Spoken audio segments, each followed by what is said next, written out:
പലപ്പോഴും എന്തുകൊണ്ടാണ് അമ്മമാരോട് മാത്രം റെസ്പെക്റ്റ് കാണിക്കാത്തത്? നമ്മുടെ മുമ്പിൽ വരുന്ന അച്ഛനും അമ്മയും പറയും, എന്നോട് മാത്രമേ ഉള്ളൂ ഇവൾക്ക് ഈ പ്രശ്നം, അച്ഛനോട് വലിയ പ്രശ്നം. Why don't they respect mothers?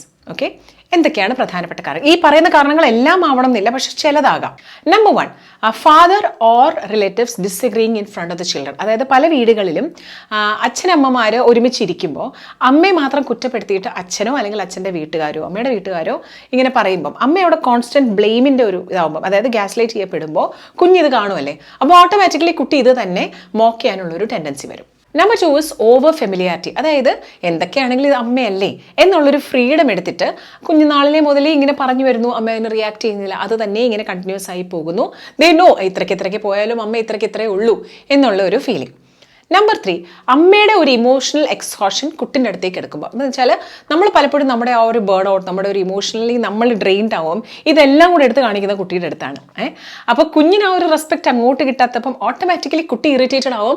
എന്താണ് നിങ്ങൾ ഒബ്സർവ് ചെയ്താൽ അറിയാൻ പറ്റും, നമ്മുടെ കൈയും കാലം നമ്മൾ കാണിക്കുന്ന രീതി ഇതെല്ലാം അതുപോലെയാണ് തിരിച്ചിങ്ങോട്ട് വരുന്നത്. ഓക്കെ, നമ്പർ 4 ഇസ് ഇൻകൺസിസ്റ്റൻ്റ് ആയിട്ടുള്ള ഒരു ബൗണ്ടറി. നമ്മുടെ മൂഡ് പലപ്പോഴും അൺപ്രഡിക്റ്റബിൾ ആയിട്ട് ഇങ്ങനെ നീങ്ങുമ്പം കുട്ടിയുടെ മൂഡും ഇതേപോലെ തന്നെ ആവുന്നുണ്ട്. റിമെമ്പർ.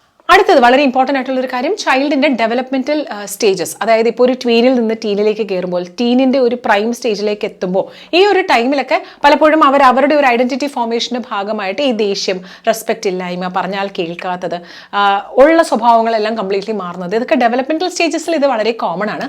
പക്ഷേ ഒരു ലിമിറ്റിൽ കൂടുതൽ നിങ്ങളിത് കണ്ടുവരുവാണ് എന്നുണ്ടെന്നുണ്ടെങ്കിൽ it's always good you take a professional help. അപ്പോൾ നമുക്ക് എന്തൊക്കെയാണ് ഇതിനകത്ത് ചെയ്യാൻ പറ്റുക? നമുക്കിപ്പോൾ എല്ലാത്തിനും ഒരു പോംവഴി ഉണ്ടല്ലോ.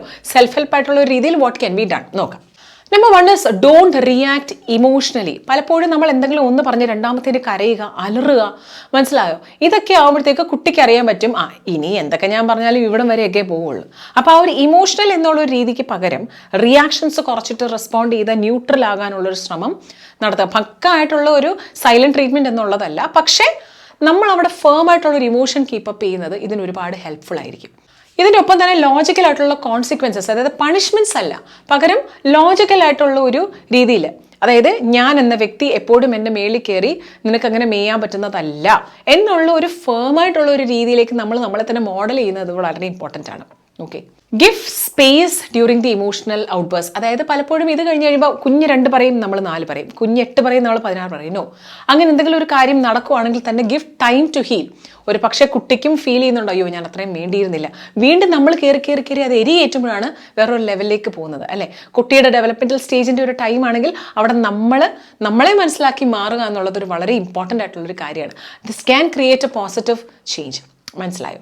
അതേപോലെ തന്നെ കുട്ടിയുടെ ആ ഒരു കുറ്റം, എസ്പെഷ്യലി ആ ഒരു ടീൻ ആണെങ്കിൽ മറ്റുള്ളവരുടെ മുമ്പ് വെച്ച് ഒരുപാട് കയറി അങ്ങ് പറയുന്നതൊക്കെ ഇത് വീണ്ടും വേഴ്സ് ആക്കാനായിട്ട് ഇത് ഒരു കാരണമായിട്ട് മാറുന്നുണ്ട്. കഴിയുന്നതും അച്ഛനും അമ്മയും ഒരു ടീമായിട്ട് കുട്ടിയുടെ അടുത്ത് നിൽക്കുമ്പോൾ അച്ഛന് മാറി നിന്ന് അമ്മ പറയുക, അമ്മ മാറി നിന്ന് അച്ഛൻ പറയുക, no, we are a team എന്നുള്ള രീതിയിൽ കുട്ടിയുടെ അടുത്ത് പറഞ്ഞ് മനസ്സിലാക്കുന്നത് ഇവിടെ വളരെ ഇമ്പോർട്ടൻ്റ് ആണ്. പിന്നെ നിങ്ങൾക്ക് ഉണ്ടായ കാരണങ്ങളും ഒക്കെ നിങ്ങൾ തമ്മിൽ ഡിസ്കസ് ചെയ്യുന്നത് നല്ലതാണ്.